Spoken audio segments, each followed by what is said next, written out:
E a gente segue aqui, né, buscando te trazer as últimas informações, os últimos destaques.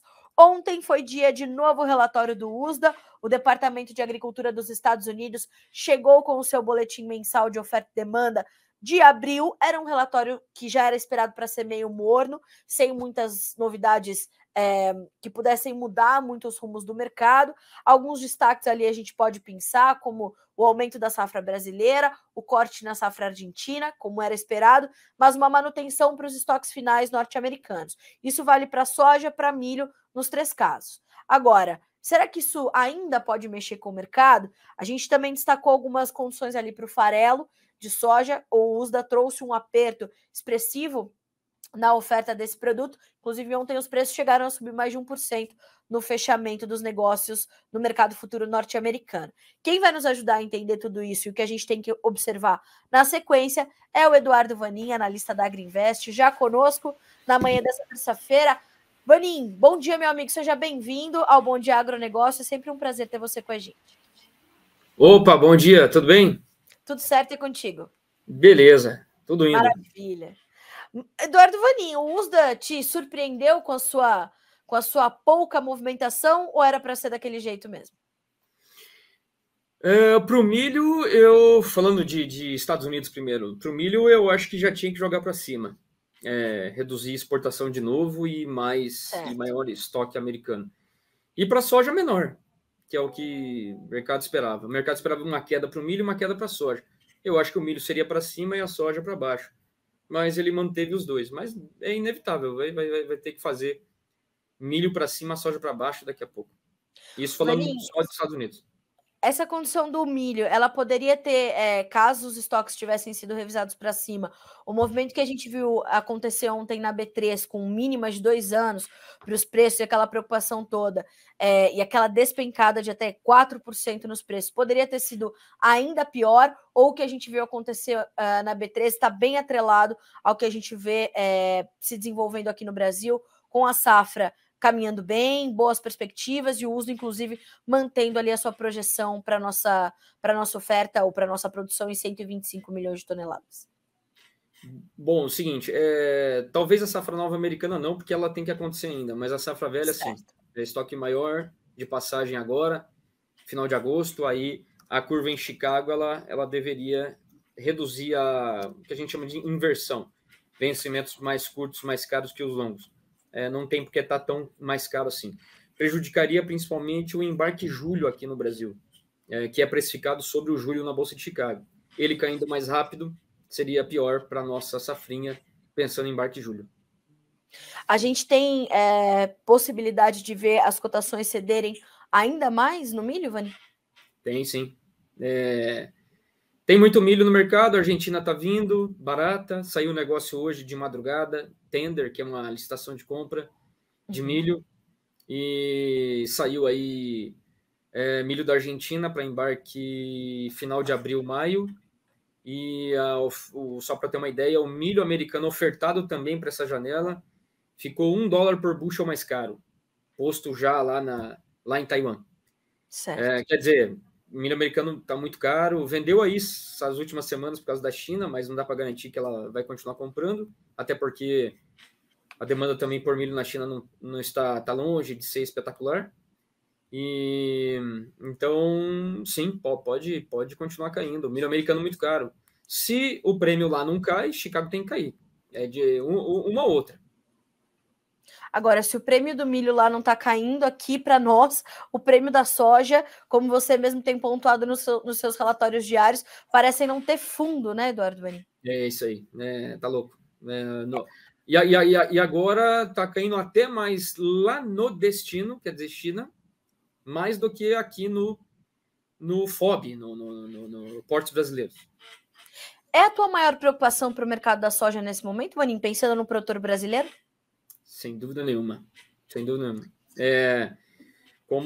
Como nós da Agriinvest já vínhamos alertando muito dessa situação, onde o Brasil caminharia para ter uma safra muito grande e uma certa, não vou dizer incapacidade, mas a gente não está conseguindo colocar o grão no tempo que o mercado quer comprar, e por isso tem essa penalização. O milho está indo no mesmo caminho. Se a gente pegar o embarque julho, um mês atrás, ele era ofertado 120 acima, 110 acima de Chicago, julho, que estava bem mais alto. Portanto, o flat price, Chicago mais prêmio do milho, um mês atrás, para embarque julho, era muito mais caro do que está agora. E agora, de 110 acima, já está em 20 centavos acima apenas. Esse embarque julho pode vir para o negativo também. Mesma situação da soja. Ou seja, a gente tem espaço para que esses prêmios continuem renovando essas mínimas, portanto. Sim, o que o produtor, enfim, o mercado tem que estar ciente é que o prêmio reflete a nossa realidade. Nossa. Que é uma produção cheia e a capacidade de escoamento é a mesma. E aí você vai tendo, como o milho empurrou a soja um mês para frente, falando de programa de exportação, a soja vai empurrar o milho para frente também. E lá na frente, provavelmente o mesmo. Vani, nesse momento, então, a gente ainda tem uma pressão que se intensifica para os prêmios, muito mais por conta ainda das questões logísticas do que efetivamente por conta do volume de oferta, ou são as duas coisas combinadas, e por conta disso a gente deve ver essa pressão se estender, talvez além do primeiro semestre desse ano. A gente pode ver isso chegar ao segundo semestre também. Pensando na soja, no milho, você acabou de me dizer que sim, né? Mas para a soja, a gente pode ver isso, portanto, se alongar um pouco mais do que estava inicialmente previsto? Sim, claro que menos, porque daí já não é nosso pico de exportação. Só que normalmente aquele movimento que a gente vê agressivo de valorização dos prêmios nos portos e no interior, ele vai ser mais suave. E aí qual é o problema? O problema é assim, se você fizer uma conta, eu tenho soja, eu vou guardar minha soja. Quanto me custa fazer isso? Então, se você fizer uma conta básica aí do custo do dinheiro e armazenagem quebra-técnica, você vai chegar num número mais ou menos de R$2 por saca por mês. Portanto, 5 meses, R$10. Que é o que a soja já dá para o produtor. Se ele vender para entrega a agosto, ele já tem esses R$10. Então, fica elas por elas. E com o risco... não, então tá. Já que tá elas por elas, eu vou segurar. Bom, se ele segura, daí ele tem todo o risco de Chicago, de prêmio, quer dizer, o prêmio pode cair até mais, e o câmbio, que tem jogado muito contra também. Vani, na última vez que a gente conversou, você me disse o seguinte: a demanda existe, ela está aí, só que o nosso fluxo de escoamento está muito ruim. Essa demanda ainda está presente, ou de fato a demanda está mais ausente agora? Como é que a gente consegue avaliar a demanda pela soja brasileira diante de toda essa oferta que a gente tem para comercializar ainda? Olha, a demanda, como eu falo, a demanda está aí. Ela está aí, só que ela não cresceu no mesmo ritmo do que a oferta aqui do Brasil. E há um problema sério. Falando de sojas, nós temos aí a China, que representa 70% das nossas exportações, em alguns anos até mais que isso.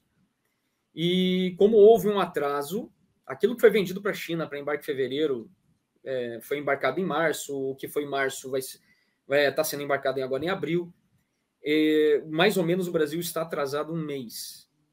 Portanto, essa soja ela vai ser embarcada. Só que a China não vai receber no tempo que se esperava. E aí, o esmagamento que a China teria naquele momento, fevereiro e março também, não houve. Porque não havia toda aquela soja que se esperava. Esse esmagamento não volta mais.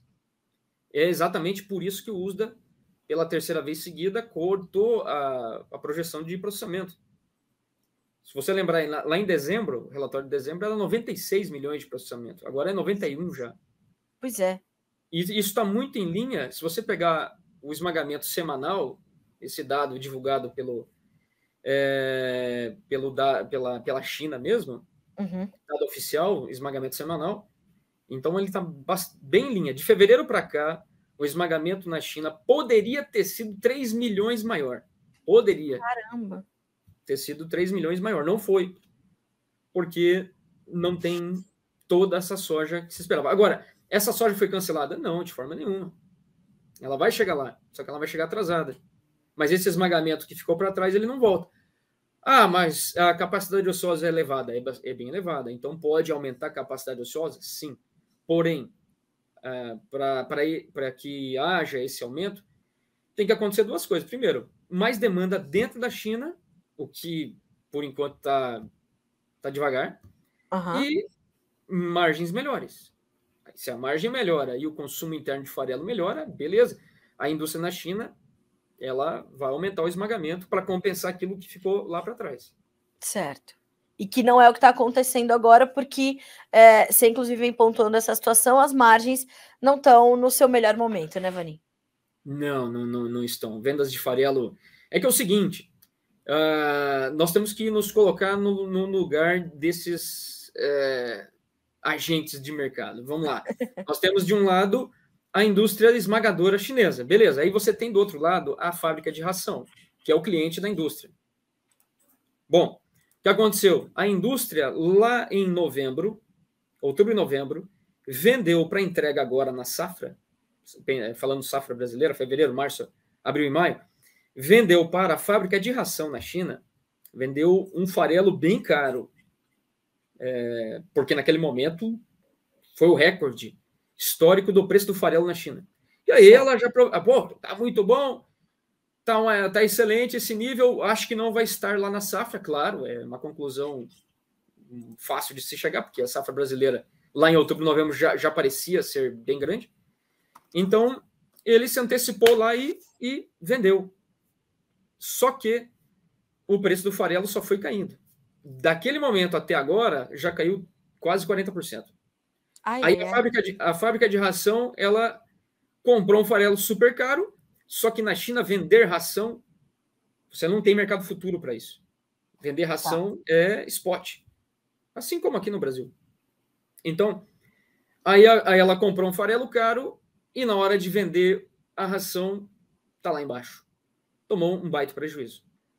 E aí, nesse ponto, agora eles mudaram de estratégia. Agora, não. Então, eu sei que o Brasil tem muita soja, eu sei que essa soja vai chegar aqui na China e eu sei que vai aumentar o esmagamento, portanto, o farelo vai ficar mais baixo. Sim. Não vou me acelerar na compra. E aí, assim que está o mercado na China. As fábricas de ração estão só da mão para a boca, até porque elas também esperavam... então por que ela comprou um farelo caro sabendo também que ia ter bastante soja? É que todo mundo apostou, isso aí é de forma geral, tanto bancos, investidores e também as empresas na China apostaram que com a virada de chave do Covid zero para o relax Covid, o chinês ia vir e ia comer tudo que tinha pela frente. Não aconteceu. Não. Na verdade, muito pelo contrário. Se você pegar os dados de inflação, e eu acho que daí são os dados que confessam essa história, os dados de inflação das empresas e do consumidor, os dados agora de março, mostram uma economia em deflação. Então, a China está numa galáxia paralela à nossa. Eu ia falar isso. Todo mundo sofrendo com inflação, a China em deflação. Mas isso mostra muito bem que há algum problema sério na economia chinesa. E esse problema sério se chama baixa demanda. E não tem muita, se é possível dizer, não tem muita explicação para isso, Vanin? Ou é compreensível, diante aí da sua experiência, é compreensível essa demanda mais contida pelo consumidor chinês nesse momento? É uma certa cautela? Não sei, viu, Carla? É porque assim, porque todo mundo fez teve essa conclusão igual?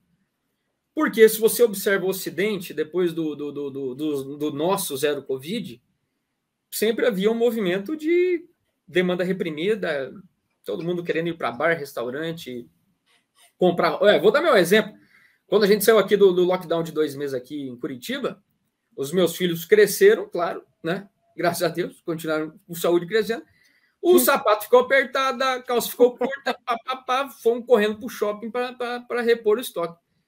Então se esperou isso na China também, mas não aconteceu. E olha, eu não sei o motivo. Um chinês mais pessimista, um desemprego mais elevado, ele apanhou demais durante 3 anos de zero Covid, Sim.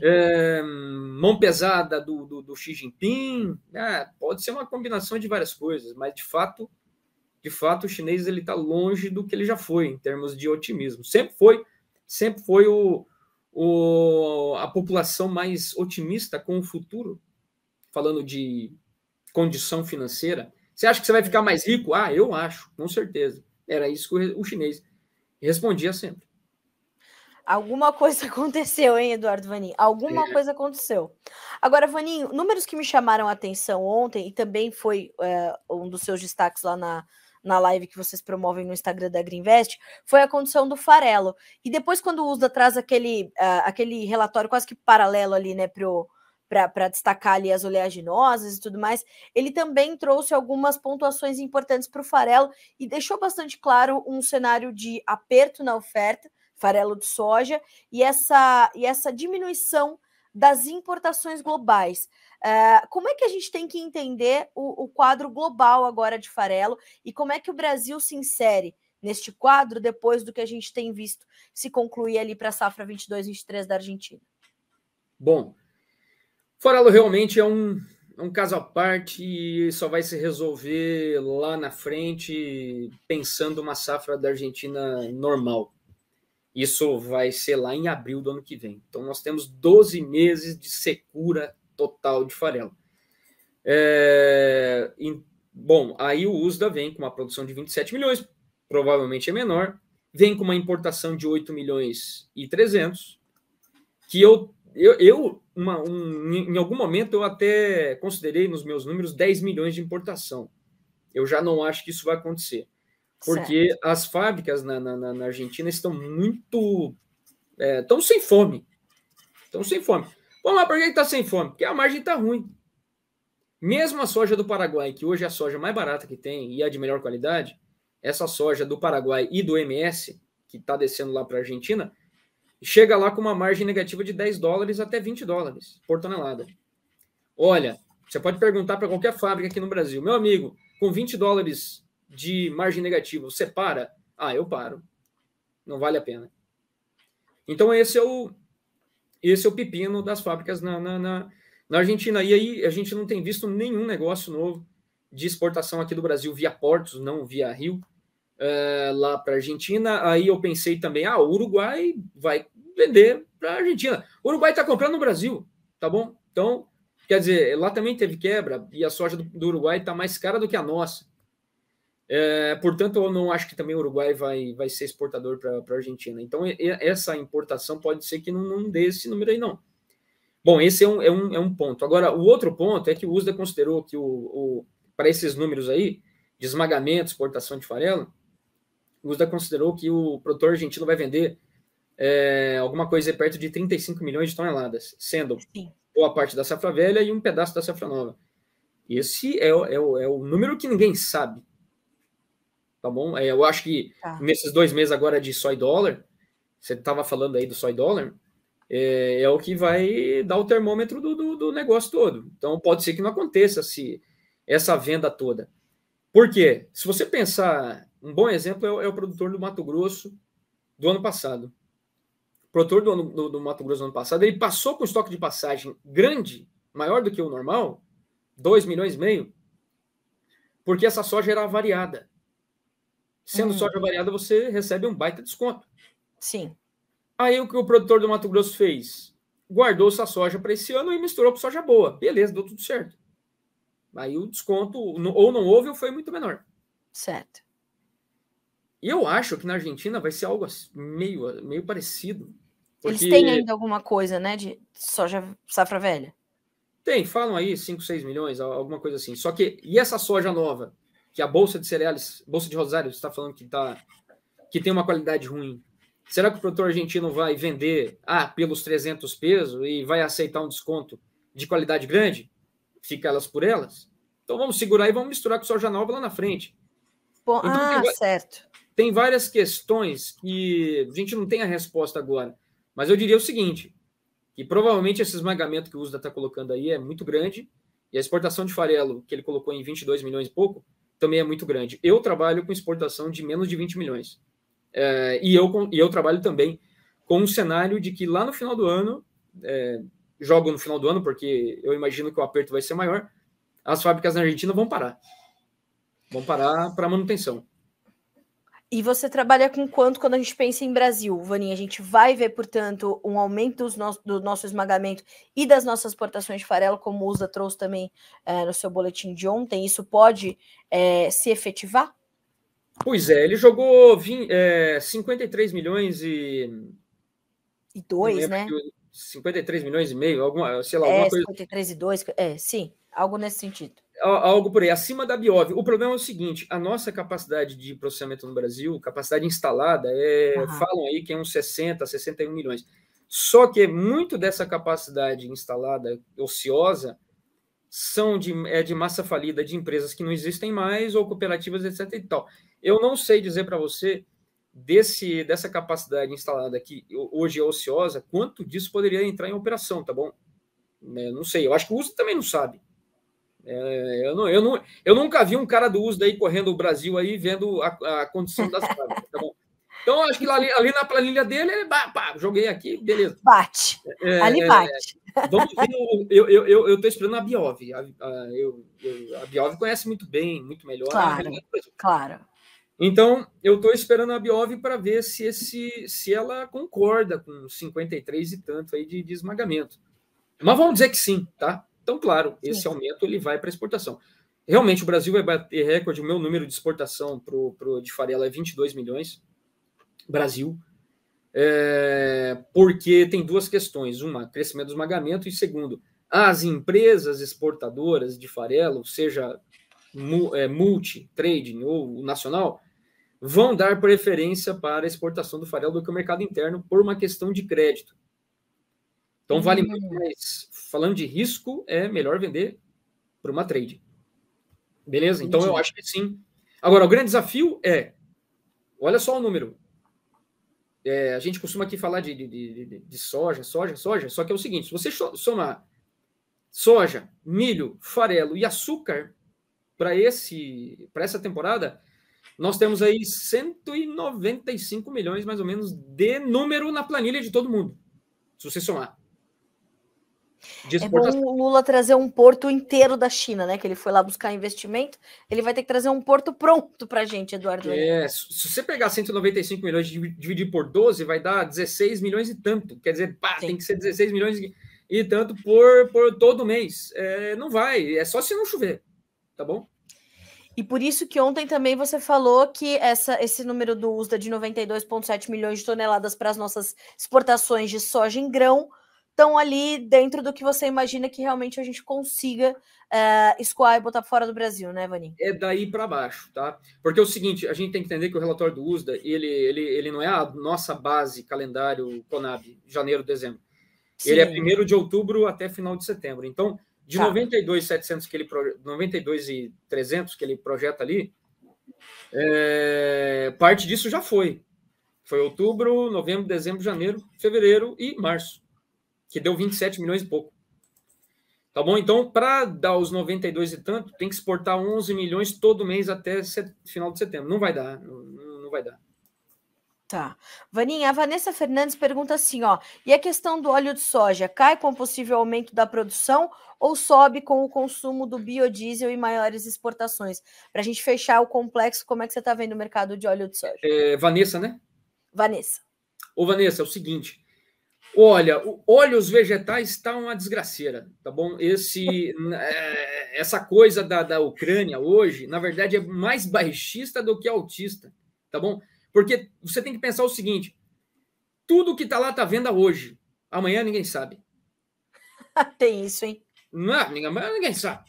Então tá tudo vendo agora, aproveite. Quer pagar quanto? É essa a ideia. É o saldão do óleo, é o saldão do óleo. Saldão do óleo, saldão do milho, saldão do, né, tal. E aí é o seguinte, o óleo de girassol, que é um óleo nobre, ele está chegando nos principais destinos mais barato do que o óleo de soja. E normalmente há um spread aí a favor do óleo de girassol de 200, 250 dólares. Aí não tem como você argumentar contra isso aí. Sim. Agora, então, hoje a indústria de biodiesel no Brasil está pagando ela igual à paridade de exportação, igual. Então, tanto faz vender interno ou externo. E aí o mercado está optando por vender mais para exportação. Pelo fluxo, pelas questões envolvidas operacionais. E nesse aspecto está indo muito para exportação. Vai chegar um momento que pode começar a apertar o sapato aí do biodiesel, né? De quem tem que comprar óleo para biodiesel, para produzir biodiesel. Então, Vanessa, eu acho que estamos no piso e levemente vamos começar a caminhar um pouco para cima. E eu acho que o mercado interno vai ter que começar a pagar um tiquinho acima da paridade de exportação. Vanim, para a gente concluir, a gente consegue trazer uma orientação para o produtor? Ela comentou aqui, viu, Vani? Ela falou, eu que o diga, tá difícil. Tá difícil. Ela trabalha ali no mercado de derivados e ela sempre traz esses questionamentos e, de fato, ela te agradeceu aqui pela resposta excelente, beleza, como sempre. Vani, para a gente concluir, a gente consegue trazer uma orientação para o produtor da perspectiva comercial? É momento dele avaliar todos esses dados, esperar ter um pouco mais de respostas e aguardar para avançar com novos negócios, inclusive da safra 23, 24, ou é momento dele ir participando, porque justamente a gente está aí com um mercado climático que começou para os Estados Unidos e aí oportunidades podem vir. Que cenário a gente tem para o produtor brasileiro avançar ou não com os seus negócios nesse momento?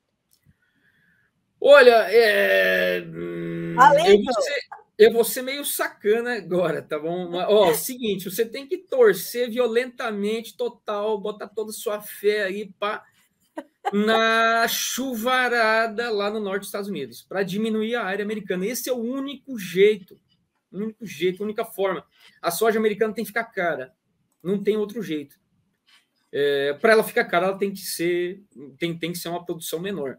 E não é a produtividade que vai fazer a produção ficar menor. Safra americana não quebra. Poucos anos quebra além de 5% de produtividade. O que realmente vai fazer efeito é redução da área. Sim. E aí tem uma ameaça real, tem. O norte dos Estados Unidos aí tá com neve. Dá para você fazer uma casa, um iglu dentro da neve que tem lá. E o seguinte, aí vai trazer degelo. O NOAA fala que a água ali na forma de neve varia entre 1.500 a 2.000 milímetros. Então vai virar um atoleiro só no norte dos Estados Unidos. Tem que torcer para continuar chovendo lá. Tem chuva agora dia 17, se eu não me engano. Tem mais chuva ali. Quer dizer, isso sim pode reduzir a área de milho e também de soja nas Dakotas e Minnesota.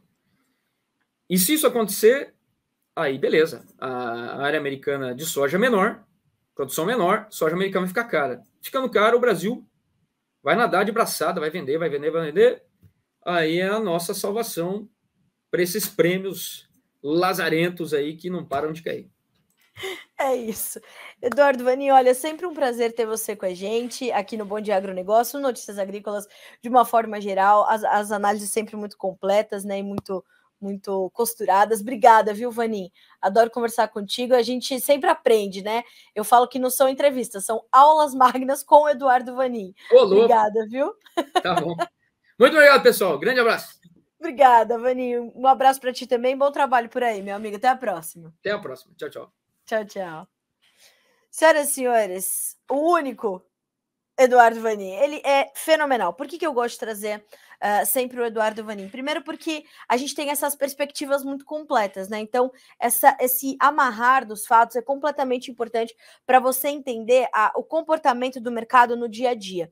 Então, percebam, quando ele traz para nós essa condição, primeiro, esse sentimento da população chinesa, né? Um pouco mais cautelosa, um pouco mais contida, um pouco mais temerosa e não consumindo como se esperava, como havia uma aposta muito forte nesse consumo, de fato fato vai trazer um impacto para os preços das commodities de uma forma geral, porque não é a soja só que está recuando. A gente tem ali um recuo de importantes commodities, como é o caso do algodão, por exemplo. Então a gente está falando de uma série de fatores que vão culminar nesses preços que vocês veem em Chicago para soja, para farelo e para óleo, para milho. Ontem os preços do milho testando as mínimas em 2 anos na B3, aqui no nosso mercado futuro. Então, quando a gente ouve essas perspectivas, essas análises mais aprofundadas, esse entendimento de um esmagamento que não aconteceu, pode vir a melhorar lá na frente, mas o que foi, e não teve, então, não exerceu a sua função sobre o preço. Se a gente tivesse tido esse esmagamento acontecendo nesses últimos meses, provavelmente